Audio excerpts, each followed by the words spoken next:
My name is Eskender Aseged. I am originally from Ethiopia, living in the Bay Area, specifically here in San Francisco, in the Mission District.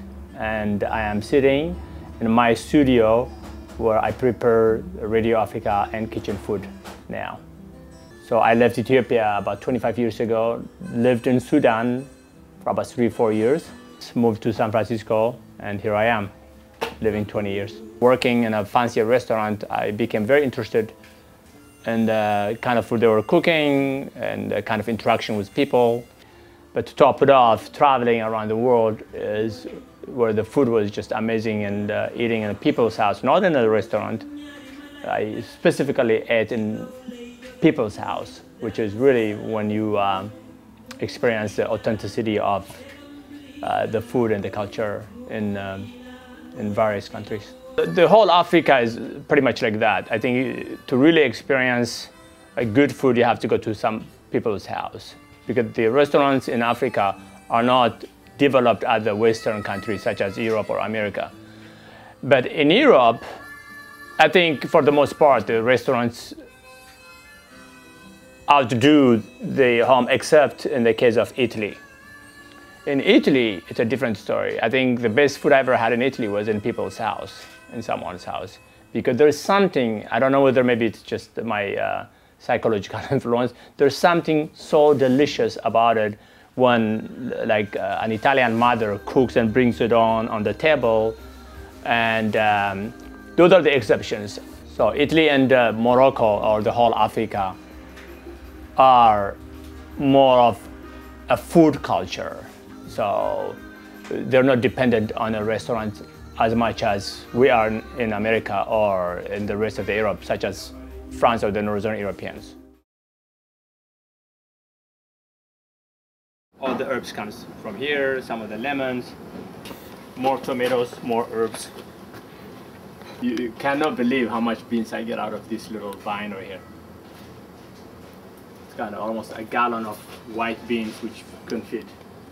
These were harvested in late October last year. So it's been kind of curing pretty much the last 5 minutes. Sometimes in a bigger venue, up to 50-60 people, but there is no sit down. But the sit down, 35 to 40 people. We have tables in here. And a little DJ over there, or live music, little live music. And then there's a grill over here. We take off these windows. Most of it comes from here, and some of the grilled items from here, over here. Because when we have 50-60 people, we can't fit in. We can't have in that 4-burner only. So we use this grill and just sort of spread out a little bit. The kind of food I do is influenced or based on classic recipes of Red Sea countries such as Ethiopia, Sudan, Egypt, Morocco, Tunisia, Libya, all those, Algeria, and touching a little bit of the southern Mediterranean countries. That is southern Spain, southern Italy, Turkey, the whole Middle East, such as Syria, Jordan, Israel, Palestine, and Yemen. So it's a sort of a combination of which has been, actually, it's not a new thing, because around there, the food sort of has been blended anyway, because there is a lot of influence from the Europe, and then the Europeans being influenced from the Northern Africa.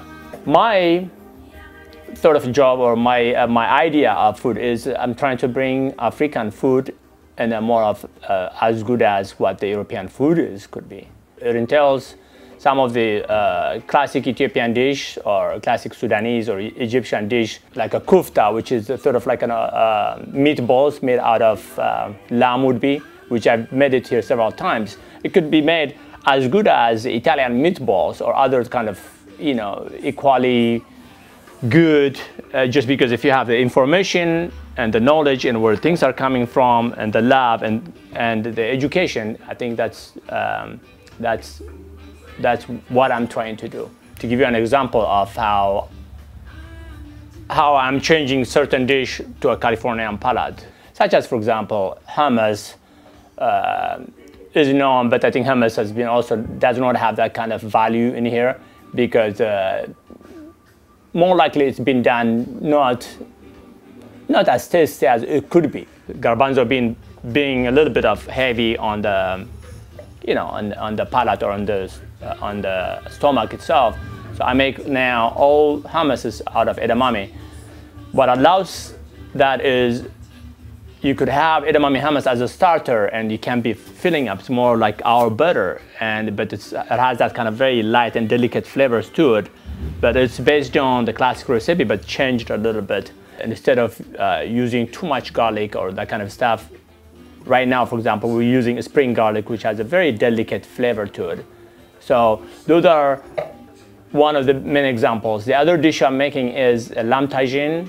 A lamb tagine usually entails dried fruit, dry apricots, and dried beans such as garbanzo beans. But now I'm making it nice leg of lamb. It's cubed, and I'm using a fresh apricot that is picked 2 days ago. And it's so delicious, you don't have to do anything. You don't have to cook it a lot. You just throw it just the last few minutes. And instead of using garbanzo beans, again, we're using fava beans because right now it's a season of fava beans. I think it's just like reviewing why our grandparents or why ancient culture did all this stuff. In the case of like the lamb tagine with the dried apricot and dried beans. So now we have it. We don't have to look for dried ones.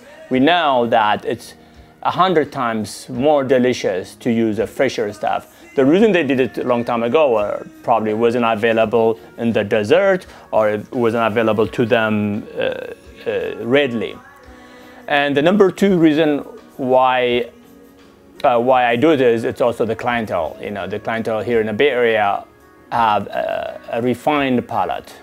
So it's more of like reviewing and do we need to have this? Do we need to have this? How about taking this one? And it's more of a little bit more scientific approach. So that's, I think, what we have here in the Bay Area is art with lots of science, with lots of studies and what works and what does not work. And then we add the cultural element to it to serve it.